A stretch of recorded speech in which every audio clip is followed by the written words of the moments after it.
Hello everyone, I am Priyanka Gaur. Welcome back to my channel learning with pace. आज का हमारा topic है सर्व शिक्षा अभियान के बारे में। आप मेरे साथ इंस्टाग्राम, टेलीग्राम पर जुड़ सकते हैं। इस लेक्चर की पीडीएफ भी आपको टेलीग्राम ग्रुप पर मिल जाएगी। चलिए अब अपना टॉपिक शुरू करते हैं। सर्व शिक्षा अभियान, इसे हम शॉर्ट फॉर्म में SSA भी कहते हैं।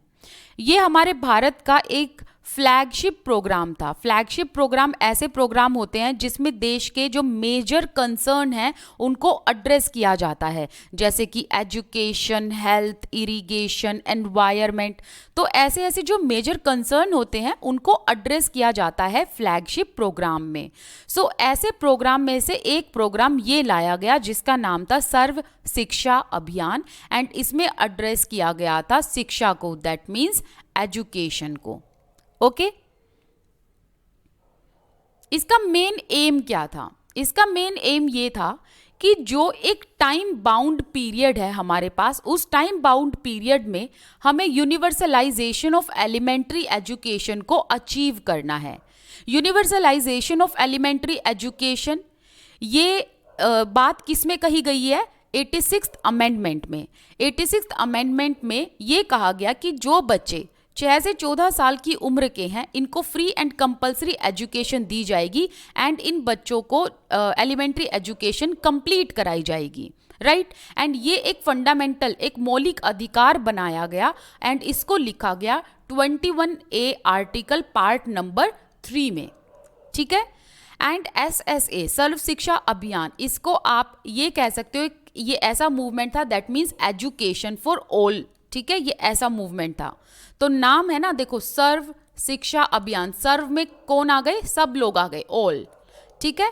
तो इसीलिए आप ये कह सकते हो कि सर्व शिक्षा अभियान एक ऐसा अभियान था, ये एक ऐसा मूवमेंट था that addressed the education and education for all, ठीक है।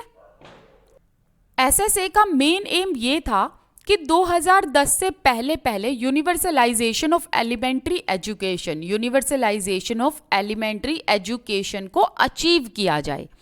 अब इसका मतलब ये था कि 2010 से पहले पहले जितने भी बच्चे हैं ना उनको एलिमेंट्री एजुकेशन कंप्लीट कराई जाए, ठीक है। इसके अलावा इसमें क्या क्या फीचर्स इंक्लूड किए गए? इस अभियान में ये कहा गया कि भाई जहां पर स्कूल्स नहीं है वहां पर स्कूल प्रोवाइड किए जाएं, नए स्कूल ओपन किए जाएं, एंड जो ऑलरेडी एग्जिस्टेड स्कूल्स हैं उनका इंफ्रास्ट्रक्चर मजबूत किया जाए, ठीक है। इसके अलावा क्लासरूम्स एडिशनली और प्रोवाइड की जाए, अगर कम पड़ रही हैं तो टॉयलेट्स वगैरह प्रोवाइड किए जाएं, एंड लड़के लड़कियों के सेपरेट टॉयलेट रूम्स होने चाहिए। इसके अलावा ड्रिंकिंग वाटर फैसिलिटी हो हर स्कूल में, एंड ड्रिंकिंग वाटर भी बिल्कुल क्लीन होना चाहिए। इसके अलावा स्कूल्स को मेंटेनेंस का ग्रांट दिया जाए, स्कूल इम्प्रूव करें इसके लिए उनको ग्रांट देना है। ऐसे सब तमाम फीचर्स जो हैं वो SSA में इंक्लूड किए गए थे। अब आप सोच रहे होंगे कि ये सब फीचर्स तो हमने RTE 2009 एक्ट में भी पढ़े हैं, तो अभी आपको पता चलेगा कि ये फीचर्स आपने इसमें क्यों पढ़े हैं, वो मैं आपको लास्ट में बताऊंगी, ठीक है, कि आपको इतनी सिमिलैरिटी दोनों में क्यों देखने को मिली।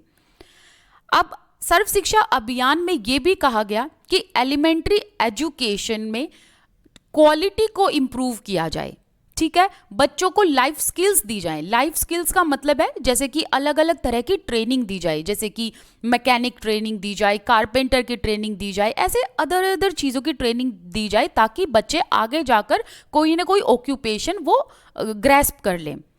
इसके अलावा सर्व शिक्षा अभियान में ये भी कहा गया कि कंप्यूटर की एजुकेशन बच्चों को दी जानी जरूरी है।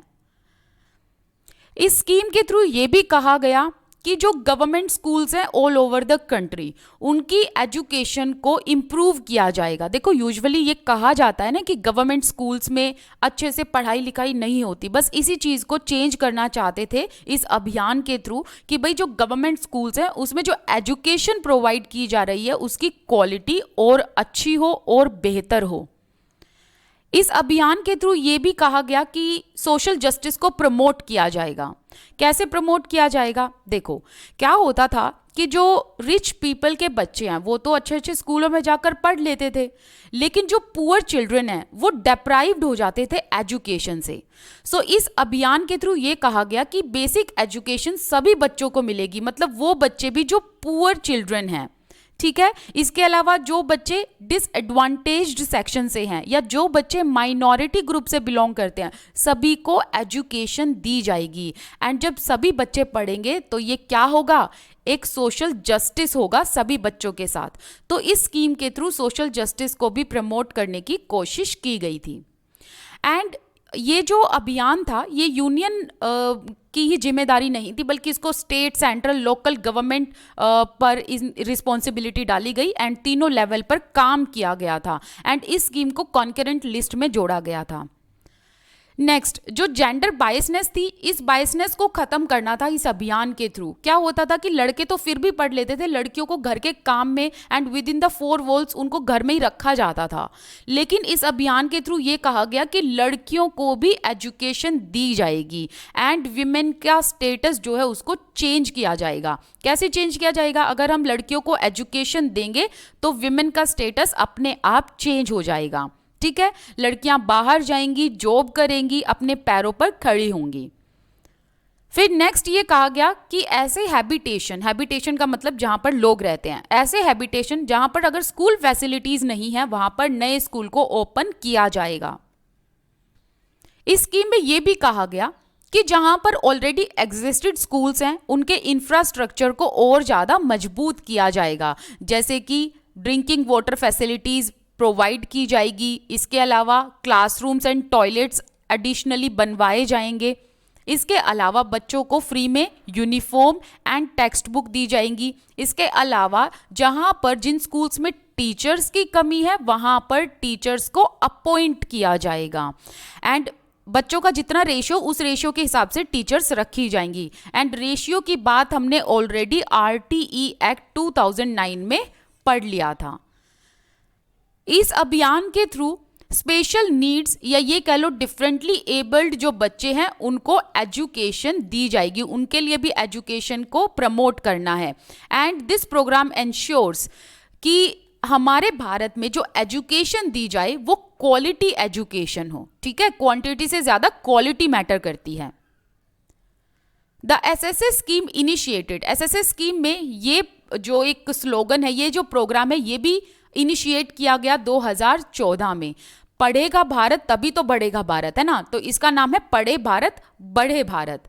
इसका मतलब ये था कि भाई बच्चों की जो रीडिंग स्किल है, पढ़े भारत मतलब जो रीडिंग स्किल है एंड जो राइटिंग स्किल्स हैं, इनको इम्प्रूव करना है। वो बच्चे जो क्लास फर्स्ट, क्लास सेकंड में है, इसके अलावा बच्चों के अंदर मैथमेटिक्स को लेकर एक नेचुरल इंटरेस्ट हमें जगाना है ताकि उनकी मैथमेटिक्स स्किल्स और अच्छी इम्प्रूव हो जाएं।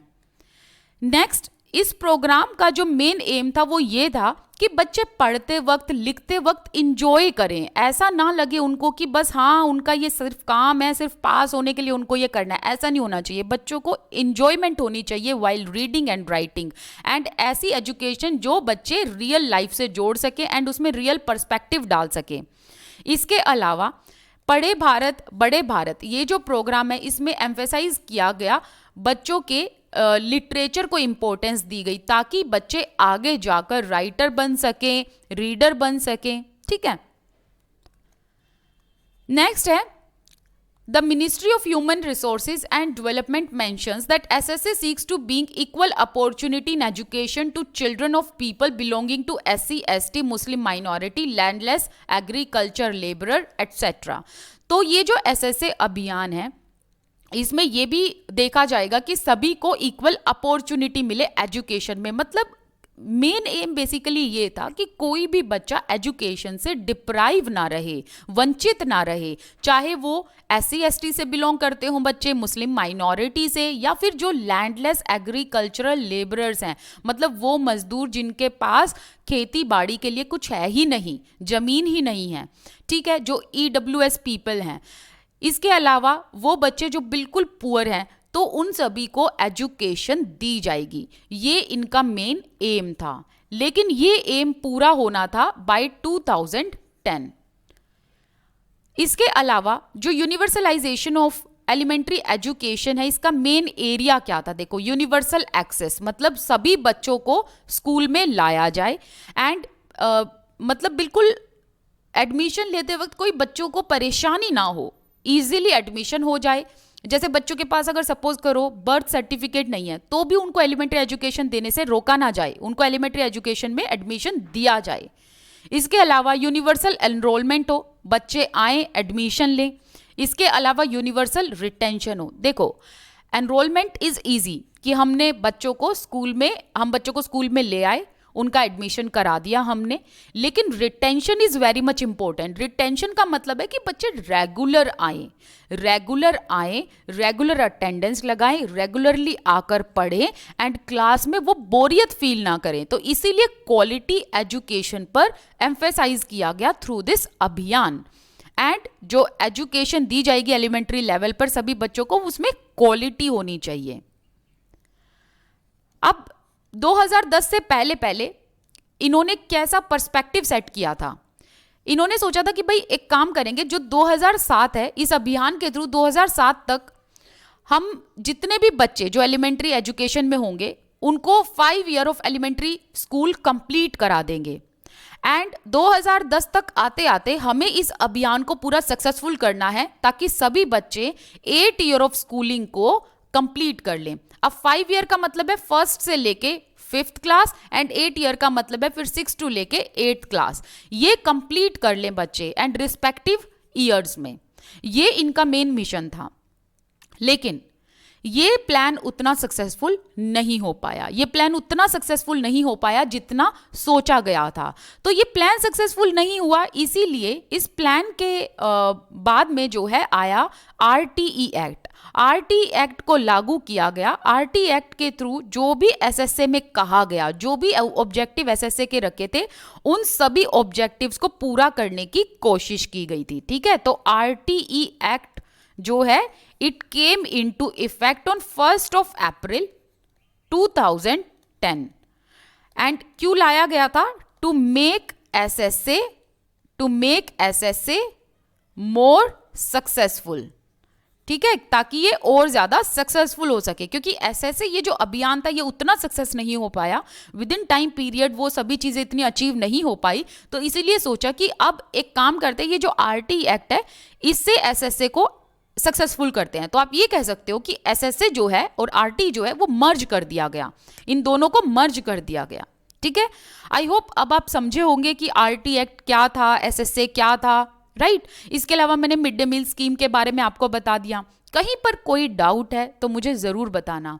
अगर आप ये चाहते हो कि मैं NCF 2005 भी जल्दी से बना दूं तो वो भी मुझे बता देना। NCF and comprehensive and continuous and comprehensive evaluation and NCF national curriculum framework, अगर ये भी चाहते हो, इनकी वीडियोस आप चाहते हो तो प्लीज़ मुझे कमेंट सेक्शन में ज़रूर बताना। इसके अलावा कोई डाउट है feel free to comment down below. आप मेरे साथ टेलीग्राम इंस्टाग्राम पर जुड़ सकते हैं।